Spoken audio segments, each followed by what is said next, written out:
Welcome to ఐనా TV. వేసవి విపరీతమైన ఎండలు ఉన్నప్పటికీ బయటకు వెళ్ళబుద్ధి కాకపోయినా కూడా వెళ్ళక తప్పదు.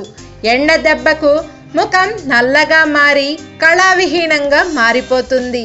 అందుకే మీకోసం ఈ కొన్ని చిట్కాలు. వేసవిలో ఈ చిట్కాల్ని పాటిస్తే మీ ముఖం కాంతివంతంగా వెలిగిపోతుంది. శనగపిండిలో పాలు కలిపి ముఖానికి రాసుకుని ఆరిన తరువాత గోరువెచ్చని నీటితో మెల్లగా రుద్దుతూ కడిగితే ముఖం మెరుస్తుంది. ఆలివ్ నూనెను ముఖానికి రాసుకుని కొంచెం సేపటి తరువాత కడిగేస్తే ముఖం మెరుస్తుంది. పండిన టమాటా గుజ్జును ముఖానికి రాసుకుని కొంచెం సేపు తర్వాత కడిగివేయాలి.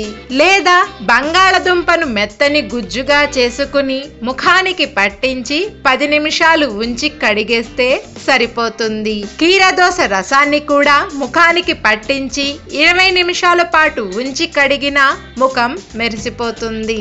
ఇలా మనకు అందుబాటులో ఉండే నిమ్మరసం, తులసి, స్ట్రాబెర్రీ, తేనె, అరటిపండు ఇలా ఏవైనా సరే ఉపయోగించి ముఖానికి మాస్క్ వేసుకుని ఒక 20 నిమిషాల తర్వాత ముఖాన్ని కడిగేసుకుంటే మొహం ఎంతగానో మెరిసిపోతుంది.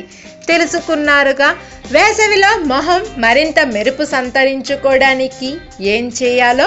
ఈ న్యూస్ మీకు నచ్చితే లైక్ చేయండి, మరి నచ్చితే షేర్ చేయండి. మరిన్ని అప్డేట్స్ కోసం ఐనా టీవీకి సబ్స్క్రైబ్ చేయండి.